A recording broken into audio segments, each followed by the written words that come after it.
Salut à tous, j'espère que vous allez bien. Si vous n'êtes pas encore abonné à la page, n'oubliez pas de vous abonner et d'activer la cloche de notification pour être informé chaque fois qu'une nouvelle vidéo est postée. Alors aujourd'hui, nous parlons du match de l'Espagne contre l'Italie.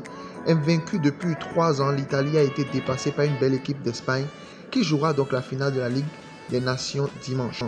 Il fallait bien que la série y prenne fin un jour. Plus de 3 ans après un revers sur la pelouse du Portugal, déjà en Ligue des Nations, l'Italie a dû s'incliner face à une belle équipe d'Espagne en demi-finale de la compétition. Le compte s'arrête donc à 37 matchs consécutifs sans défaite pour les champions d'Europe en titre. Les hommes de Roberto Mancini ont pourtant réalisé une bonne entame de match ce mercredi soir à San Siro, laissant présager un match différent de la demi-finale de l'Euro, lors de laquelle ils avaient été dans le dur la majeure partie de la rencontre avant de se qualifier au tir au but.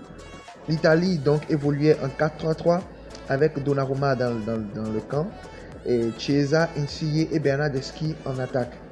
L'Espagne également a évolué en 4-3-3 avec Unai Simon dans les buts et Ferran Torres, Pablo Sarabia et Mikel Oyarzabal en attaque, avec de nouveaux joueurs comme Pau Torres et Gavi, etc. En gros, le match a bien commencé, l'Italie se débrouillait pas mal, même si en première mi-temps, ils ont été vraiment acculés par l'Espagne.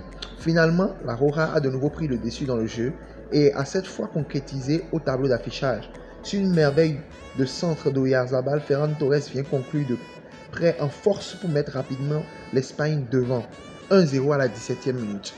Sifflé par le public de San Siro, Donnarumma se trouve ensuite sur une frappe d'Alonso, mais Bonucci s'interpose. La Squadra Azzurra tente tant bien que mal de se rebeller par le biais de Chiesa, mais la défense espagnole faillit au grain et Unai Simon réalise la parade devant Bernardeschi. Pire, Leonardo Bonucci récolte un second jaune pour un coup un peu trop déployé dans un duel aérien avec Busquets.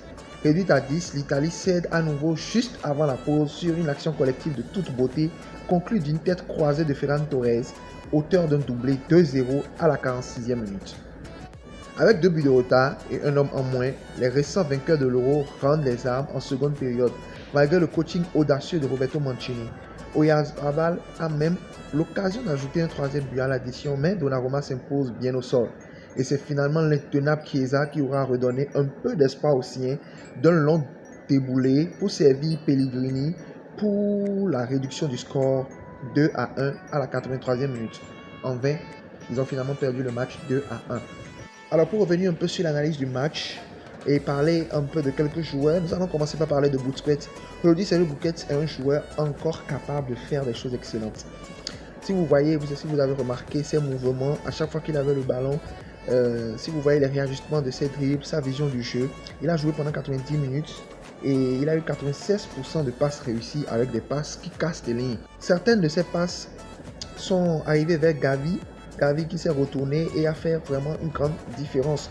Donc il y a eu plusieurs actions comme ça. On peut parler pendant longtemps. C'est vrai que Sergio Busquets, il est vraiment lent. Il va à 2 à l'heure. Mais il a une capacité de réaction rapide. Dès qu'on lui donne le ballon, il se retourne rapidement, il réagit rapidement. Et ce qui m'étonne, c'est qu'est-ce qui l'empêche en fait de faire pareil lorsqu'il est au Barça. Comment en Espagne, à côté de Koke et Gavi, il fait d'aussi bonnes performances, mais au Barça, à côté de Gavi et de Jong, il ne faut rien. Pourquoi? Au-delà du talent, il y a un facteur mental. Et le facteur mental, c'est le coach. C'est Koeman. Les gens ne font que trouver des excuses à Koeman. Que c'est pas lui qui a le problème. Que lui, il est gentil. Il n'a pas un bon effectif. Mais regardez ce que Enrique a fait. Il a lancé des jeunes. Des jeunes comme Jérémy Pino.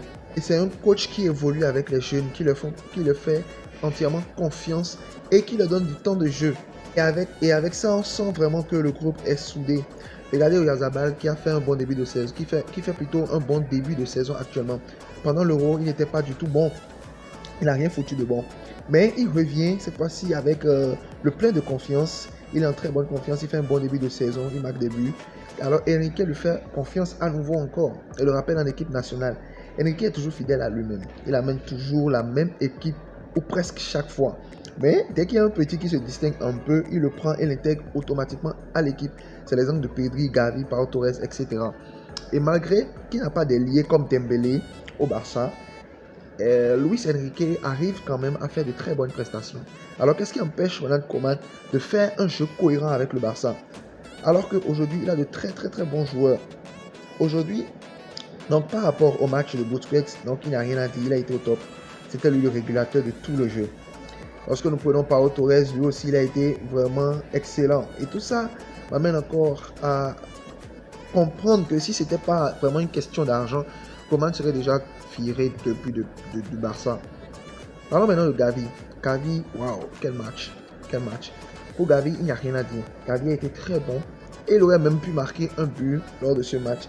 Et il a une capacité de pouvoir jouer dos au but. Il sait très bien se retourner. Alors, Ferran Torres, quant à lui, a fait également un bon match. C'est un joueur qui a une bonne pointe de vitesse et qui a aussi un bon positionnement. C'est un garçon qui est très intelligent et c'est d'ailleurs pourquoi il a marqué ce doublé.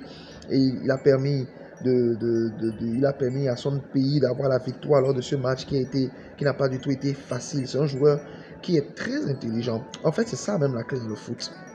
C'est ça la clé. Tu n'as pas forcément besoin d'avoir de la vitesse. Dès que tu as des gars qui sont intelligents, qui savent se placer et sont lucides dans la concrétisation de leurs occasions, c'est fini, tu peux t'en sortir. Et Ferran Torres est un joueur intelligent. Vous pouvez encore regarder le magnifique coup de tête qu'il fait, qui permet à son équipe de prendre complètement l'avantage dans ce match, le but du 2-1. En gros, donc, l'Espagne a finalement pris sa revanche. Les Espagnols, en termes de qualité technique, ils ont été très forts. Ils n'ont pas perdu beaucoup de ballons. Ils ont un coach qui les met en confiance et cela justifie vraiment leur bonne performance. Alors voilà, nous sommes à la fin de ce débrief et de cette analyse. N'oubliez pas de vous abonner, d'activer la cloche de notification. Nous nous retrouvons pour le prochain match de la Nations League, qui est le match de la France contre la Belgique.